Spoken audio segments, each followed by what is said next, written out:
Hello, good morning friends. स्वागत है आप सभी का हमारी YouTube channel steno learning point में। यहाँ आपको रेगुलर पेपर और मैगजीन के डिक्टेशन मिल जाते हैं। अगर आप हमारे चैनल पर नए हैं तो हमारे चैनल को सब्सक्राइब कर लीजिए। तो चलिए स्टार्ट करते हैं आज का डिक्टेशन। स्टार्ट।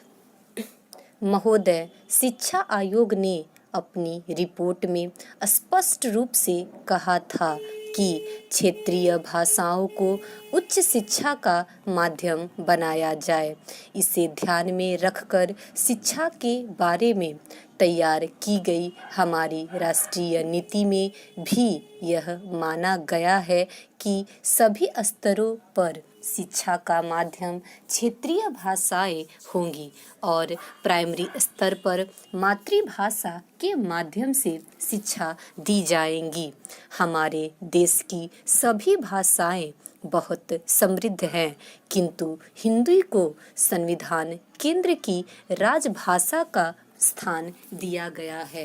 इसी कारण यह नहीं है कि यह भाषा इन सभी भाषाओं में प्राचीन या समृद्ध है, बल्कि ऐसा इसलिए किया गया क्योंकि यह देश के अधिकांश हिस्से में बोली और समझी जाती है। हमारे देश के लगभग सभी राज्यों में इसके बोलने और समझने वाले लोग मिलते हैं। यह देश के विभिन्न हिस्सों को जोड़ने वाली भाषा है और इसी रूप में इसका विकास करना आवश्यक है। इस समय दुनिया के 30 देशों के 108 विश्वविद्यालयों में हिंदी की पढ़ाई का भी प्रबंध है और भारत के 63 विश्वविद्यालयों में भारतीय भाषाओं को उच्च शिक्षा की परीक्षाओं का माध्यम बना दिया गया है। जैसा कि आरंभ में ही कहा गया है कि विज्ञान के क्षेत्र में संसार के सभी देश बड़ी तेजी से प्रगति कर रहे हैं। इसलिए यह आवश्यक है कि हमारा देश भी विज्ञान और प्रौद्योगिकी की दौड़ में पीछे न रह जाए। आज के वैज्ञानिक युग में प्रतिदिन नए आविष्कार और नई नई खोजें हो रही हैं।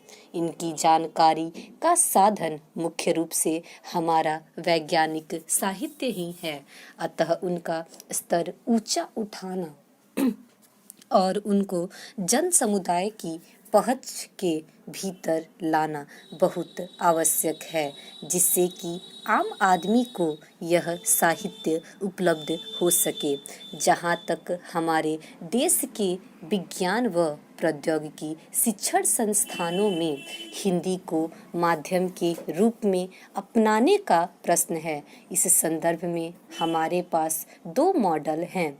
एक जर्मन मॉडल है जिसके अंतर्गत तकनीकी शब्दावली तक उनकी अपनी भाषा, और दूसरा जापान है जहां चिंतन और अभिव्यक्ति की भाषा जापानी है और तकनीकी शब्दावली अंग्रेजी।